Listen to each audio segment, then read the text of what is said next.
Text. Faster, better, and cheaper. Hi, everyone.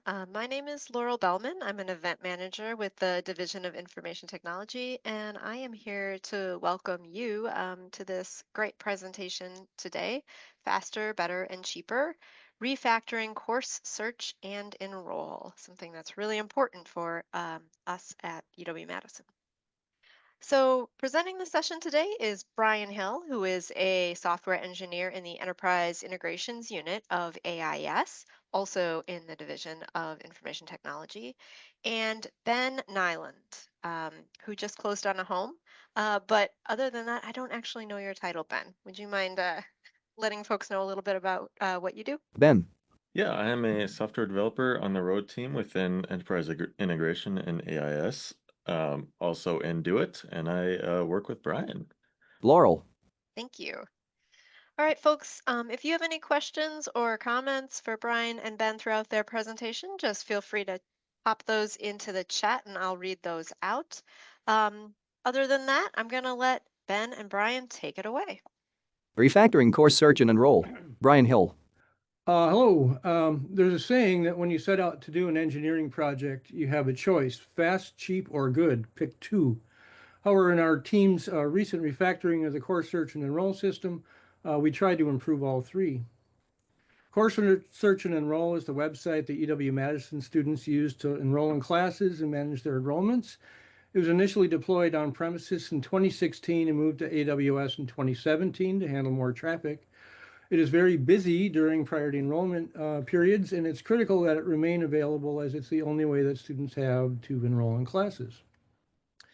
After the initial deployment on premises, we manually provisioned all the AWS infrastructure in the AWS console and used our own scripts to deploy the application Docker containers. We initially had 3 application tiers in 2 different AWS regions where the system is deployed. During refactoring, we moved the development tier to its own region. Due to the critical nature of the system, we've generally prioritized reliability and performance over cost savings. Reasons to refactor. The immediate need to refactor was triggered by AWS deprecating a feature that meant we'd have to migrate all the Docker containers to new infrastructure anyway. However, there were many other reasons to do the refactoring work. We'd manually provisioned all the AWS components, meaning there was no overall plan that described our AWS infrastructure. We had to rely on diagrams and notes that we'd made ourselves. Troubleshooting was somewhat difficult, and there was infrastructure that had been provisioned that we'd never used. Docker containers were deployed using the Elastic Container Orchestration System, but on long-lived EC2 VMs that we needed to manually maintain. Adding servers to handle traffic was very slow, since a new EC2 VM takes several minutes to provision. So we kept empty VMs available to each Dockerized service to ensure they could be replaced quickly if needed. However, most of the traffic is during the school day, but without auto scaling, we had to keep enough infrastructure running to handle peaks and surges. During nights and weekends, the system was lightly used, but we had the same number of VMs provisioned at the same cost, running 24/7. Apache and Shib, while popular, are not really well suited to the cloud. You can't remove running instances without forcing users to log out. Apache requires frequent patching manually, and speaking from personal experience, is not entirely reliable under heavy load. Also, there are a number of AWS innovations that have become available after CSE was deployed to the cloud, and we wanted to take advantage of them as we adopted them in our newer projects. Finally, the cost of running the system had become quite high, and we were certain we could reduce it. Overall strategy. We had a long list of things we wanted to change. We'll dig into those things in the rest of this presentation. The first was to provision the system components using an infrastructure as code tool called Terraform. This created a map for us to use to troubleshoot and navigate the system, as well as eliminate manual deployment errors. We wanted to eliminate Apache and Shibboleth and migrate to CloudFront and OIDC. This moves the web server role that serves pages to users to a managed service that is cheaper and more reliable than a cluster of EC2 VMs for Apache. We also wanted to move from Shibboleth to the more modern OIDC authentication protocol. We wanted to rewrite and refactor some long-running applications into Lambda functions. We also wanted to move from EC2-based Docker deployments to a service called Fargate. Overall, we wanted everything to auto-scale and add servers based on traffic to avoid paying for excess capacity that wouldn't be used. What is Terraform? Infrastructure as code tool. Terraform allows us to create a detailed definition of the infrastructure we want and either creates or updates the actual infrastructure to match the definition. It's very flexible and can work with most cloud services as well as on-premises systems. Terraform lets us preview any changes it will make before applying them so our team can do code review on all infrastructure changes. We preview and apply the plans using GitLab CI/CD tools. The road team has been deploying all of our other applications using Terraform for a number of years, but Course Search and Enroll predated our adoption of Terraform. Terraform provisioning.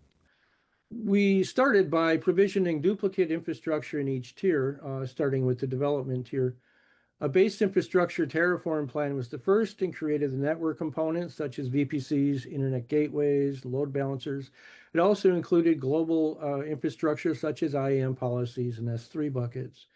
Each of our applications and Lambda functions has its own Terraform plan to deploy that's kept with the application source code. Decomposing the infrastructure into separate plans reduces cognitive load while reviewing them, as well as reducing the scope of potential changes when a Terraform plan is applied. We deployed the same Terraform plan to each tier with changes to regions, service addresses, and cluster sizes between them. By deploying a new parallel system, we were able to fully test it and finally cut over by just swapping the DNS mapping. Apache to CloudFront. Ben Nyland. As for Apache, Apache containers that we used to run for Course Search ran in ECS as mentioned previously, and that is what we use to serve the website and handle the authentication using the shibboleth module. And that was difficult to scale down as mentioned previously due to after traffic spikes because users would get logged out due to sticky sessions. That was just caused because the shibboleth sessions were assigned to individual Apache instances, and so we had to route them to the same one each time to preserve their session, and so scaling down would just log people out. But now we use CloudFront for Core Search, and that serves the website from an S3 bucket. CloudFront behind the scenes uses Lambda at Edge to handle the OpenID Connect authentication flow, and it does that before the user ever reaches the content of the website. CloudFront also allows for granular caching of static assets, which optimizes load times and also provides other cost-saving benefits because we can add cache control headers on our JavaScript, our CSS, and those apply both at the browser level and at the CloudFront cache. And because of that, we can reduce the bandwidth cost that we pay for in AWS by caching these assets, and it also reduces the latency, the load times for users visiting our website. CloudFront also provides a lot more metrics and visibility into the system's performance, including request counts, error rates for CloudFront, the Lambda handler, S3, all the above, along with access logs. So CloudFront overall is just much more cost efficient as Core Search and Enroll doesn't really have constant traffic. We have our enrollment periods and the students are on during the school day checking their schedules and stuff like that, but it doesn't have a consistent traffic pattern. And so using the pay per request pricing model that CloudFront and Lambda at Edge have is really beneficial for Core Search. Next. Shibboleth to OpenID Connect. So Shibboleth to OpenID Connect. Core Search used to use Shibboleth for its authentication flow, and now we use OpenID Connect, which is just an extension of OAuth 2.0, but it provides identity information, which we need because we need a student's identity to provide the enrollment actions and workflows for students within Core Search. Because of OpenID Connect, our web server is completely stateless. So Shibboleth used to store these session IDs in the user's cookies in their browser, which is what needed sticky sessions. But OpenID Connect, it stores their token, their identity, and then the Lambda handler can verify it each time they attempt to make a request. The temporary redirect diagram. So servers, backend services can validate these tokens using NetID logins, public keys, and we're able to cache these public keys on server startup, which reduces the request latency for other students that attempt to access those backend services that can just use the keys that are already in memory and then quickly decode and verify the JWT to then validate the request. OpenID Connect is nice because we have complete transparency and control of the login flow. Shibboleth is just a program, whereas OpenID Connect is a standard. It's not much more than that. We get to implement the standard however we want. And in the case of Course Search, we have a Lambda function that implements that specification to our needs, and we can add any sort of metrics, logging, any of that we can do ourselves. And we have full control over the code that runs to implement that spec. So Course Search Enroll uses NemZic is what we call it. It's simply a Terraform module and a GitLab pipeline component for cloud deployment. It acts as a blueprint, and it has different input variables you can pass into it. For example, your OpenID Connect, like client ID and secret, and you can pass that in. And it allows for, it's a blueprint that lets multiple different applications, for example, Core Search, DARS, MAD, which is a diagnostic tool for Core Search. All those websites use the same blueprint, just with different variables. So it's very quick and easy to spin up these websites that have to integrate with NetID login, which is super nice. Next. Text. Bot protection. So bot protection is another cool feature that we have here using the web application firewall in AWS. And this is something that we've seen across the university of bots targeting websites, and Core Search was one of them. So priority enrollment during November 2025, we got a big spike of bots coming in on November 11th. And we can see that on this chart below here, it spiked up to 256,000 requests over the course of about a couple weeks. Students were still able to enroll successfully. It wasn't too much of a disruption because of the serverless nature of Core Search now. The graph. But towards the end, on November 23rd, the bot control rule set was applied, specifically with the targeted rule, which completely got rid of the bots because it's able to detect them in many different ways, whether it be user agent headers or just any sort of volumetric data point we have, which in this case, there's a lot of volume and it can block on that. And this successfully mitigated the effect of bots that Core Search saw during the enrollment period, which is a really cool feature that we can have the WAF integration with CloudFront. Next. Text. Lambda conversation. Brian Hill. As we mentioned, website traffic at UW, including Course Search, is primarily during the weekday and drops off dramatically at night and on weekends. We wanted to convert as many of our services as possible to serverless Lambda functions so that we're only charged for actual traffic instead of 24 hours a day. Lambda functions are small applications designed to be started quickly in response to requests and shut down when no longer needed. We only get charged when they're actually running. Even during the day, there were some applications that were rarely used. Also, the evolution of the system from its original on-premises deployment left some applications with only one or two endpoints still in use. These could all be replaced by Lambda functions. There were also 5 existing Lambda functions that did little but proxy requests to Apogee to access the DARS API, and we also thought we could simplify that. Degree plan PDF generator converted to Lambda. We migrated one of the PDF generator applications to a Lambda function, but the other we were able to eliminate by having the PDF generated entirely in the browser using TypeScript. We also split a legacy application into 2 separate functions and replaced the remaining functionality with another Lambda function. Finally, we were able to eliminate 5 existing DARS access Lambda functions by enabling users to access Apogee directly with their UW OIDC credentials.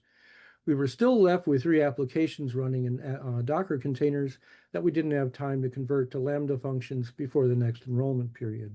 Fargate migration. Our Dockerized server applications were initially deployed onto EC2 hosts, which are full-featured VMs, not that different than the ones you can provision on premises at UW. We orchestrate application container changes using an AWS service called Elastic Container Service, or ECS. AWS introduced Fargate as an option for ECS-hosted containers shortly after we launched CS&E. Fargate is a fully managed Docker container hosting service, freeing us from having to patch and maintain the hosts. AWS refers to it as serverless since there's no shell access to the underlying hosts or SSH logins. Adding and removing application servers to handle more traffic is much faster with Fargate than EC2, so there's no need and no ability to provision empty hosts just in case you need them. We updated the application code to authenticate with OIDC instead of Shibboleth, but otherwise use the same Docker container configurations with a different deployment mechanism. Deployment and clutter. Provision most of system in a new development tier. So we built the entire system in the development tier, then applied the same Terraform plans to the test tier for functional testing by stakeholders. Then we provisioned and deployed the system to the new hidden production environment to do final testing and get stakeholder approval. We cut over to the new system by simply remapping our public host name to the new CloudFront URLs, so there's zero downtime. Finally, we manually deprovisioned the legacy system after we were sure we weren't going to switch back. Building a duplicate system while we were working on it allowed us the freedom to make wideband changes that we could not have made in place with the system that was in use. Infrastructure comparison. Legacy production deployment. All of these changes allowed us to reduce our AWS infrastructure considerably. We reduced the number of Docker containers running 24/7 by more than 2/3, and the number of provisioned VMs, including Fargate, by 80%. There were no more VMs running empty in case they're needed, and more of our functionality is handled by managed services. Cost comparisons, April 25 versus 26. Comparing our busiest month of April enrollment from 2025 to 2026, we reduced AWS costs by 63%, and while most of the savings was from EC2 VMs that were no longer running, there were savings in nearly every service except for a few that we'll describe. Cost comparisons. Biggest savings, EC2. The biggest savings was from shutting down EC2 VMs and migrating them to Fargate. Next, we saved a large amount from OpenSearch because in the process of doing the migration, we deprovisioned an Elasticsearch logging stack that was no longer needed. This is another source of cost savings we found during this refactoring, doing a careful inventory of all of our cloud components and eliminating the ones that were no longer needed or used. Finally, we saved quite a bit of money by setting reasonable log expiration dates on our CloudWatch logs, as the costs can add up after several years of busy logging. Some costs went up. Obviously, we weren't using CloudFront before, and we're now paying $142 a month for it. We weren't using the WAF very effectively before the refactoring, and now we are filtering all traffic through it.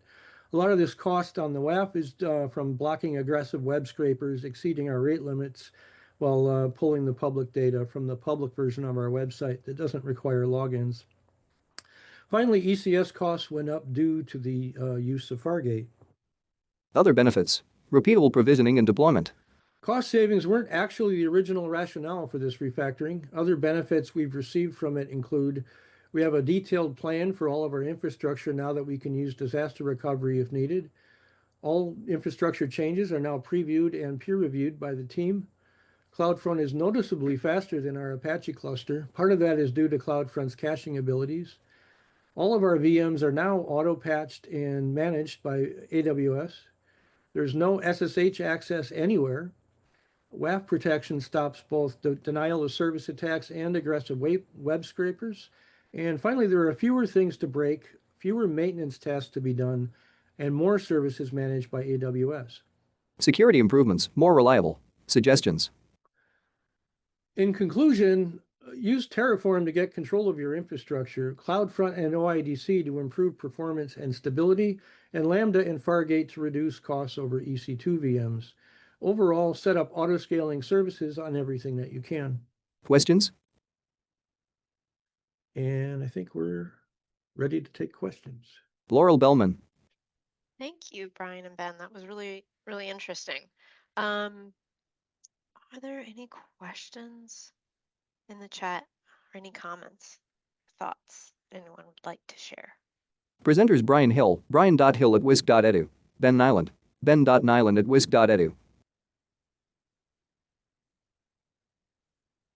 Anyone? Nuan Rajika Kumar. Brian and Ben, will you be able to talk a little bit about the tools, the process that you followed to figure out where to optimize from a cost point of view and then maybe resource usage point of view? Brian Hill. I think maybe the first thing we took as an unspoken rule was everything can be a Lambda in theory. And then it was a matter of looking at what was the easiest thing to replace, what was extra, what didn't we need. We had been kind of making a list of things over time. We have one of our releases in Jira is technical debt. And we just stick stuff in there when we think about it. And then during periods like this, we go through it and we pull things out. But the main strategy we used was to try and make everything either auto-scalable or basically make everything shut off when we're not using it. And that isn't always possible. We weren't able to make everything like that. But as much as possible, really did make a big difference. I don't know if that answered your question. Ben, did you have anything to add to that? Ben Nyland. One thing I found useful in terms of cost for bringing this up has been just looking through and getting familiar with the Cost Explorer, really. And that really came from CloudFront and the whole Lambda OpenID Connect setup that we have, and just being able to see it by, well, not region because it's CloudFront, but like by repository and see what's costing what, and then being able to optimize it as effectively as possible. And getting familiar with Cost Explorer has been very helpful, and even with the WAF, because it shows the different the rule groups that we have, and then the regions, so you know which one, which WAF costs how much, because you can see each WAF on the Cost Explorer. So being able to see all those has been really effective for really optimizing the cost. Laurel. So speaking of cost, Ken would like to know if Amazon's costs shot up compared to other clouds, how quickly do you think that you would be able to move over to a second vendor? Brian. Well, we started on-prem. We wouldn't want to go back on-prem because we have so many Lambdas now. But a lot of the Lambdas are also written to be applications. So, and they're fairly generic. We have tied into the AWS APIs to some extent, but not to where it's more than a layer around the outside of the actual business logic. My thought has always been, don't worry about platform lock-in too much, as long as you can theoretically move, because it takes way longer for UW-Madison to move anything anywhere, like functionally, administratively, legally, than it's going to take us to move a bunch of computer stuff. I mean, if we had to, we could probably move this to a brand new cloud in a couple of weeks, and it's going to take way longer, and we're going to get way more notice ahead of time if suddenly, oh, we have to leave, everyone has to leave Amazon and go to Google or some other cloud or back on-prem. That would hurt more on-prem, but we could do it. I have a plan in mind if it ever happens. I hope it doesn't. Great question. Joe is curious, are you using a container registry, something like GitLab or AWS? We put when we build the images, we're pushing the first copy we do before the merge request is approved.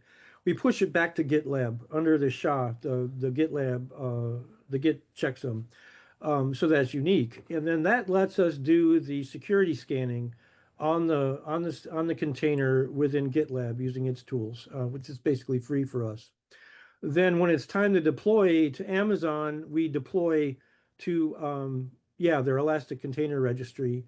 And then we push the exact same image to all of our tiers so that we know it's one of the problems that we wanted to take care of, we took care of this one a long time ago, was like, is this code the same code that's running on the server, right? That's like an age-old programming problem you just never want to deal with. So we don't. It's always the same image, and it's always the same image in all tiers, unless we're working through a merge request. So yes, we use the one in GitLab before merging, and then the ones in Amazon after merging, because those are the ones we deploy from. Great. Ken did have a follow-up. He was curious how long you felt like it might take to move stuff, and then what in the local architecture would you miss the most if you had to switch to something different? Well, Lambdas are just so easy to use. I personally find the API gateway model pretty easy to understand too. I've had some contact with Google's cloud in some private work I do. And I did not like the model as much as it didn't really seem as clear to me. Um, I guess it'd be the lambdas and the API gateways. With a load balancer, I mean, that's pretty cool too. We can do a lot of flexible routing with that. Honestly, it's the load balancer that made all this possible. I mean, from the customer's point of view, it's still the same, like, website, but behind the scenes, we're able to shift things around by changing, where the load balancers point to. So that's another one. They have great load balancers, in my experience, compared to Google. Great. Eric had an opinion that he shared that he's hoping that Do It will at some point start providing a platform as a service. Care to weigh in on that opinion? Laurel smiles.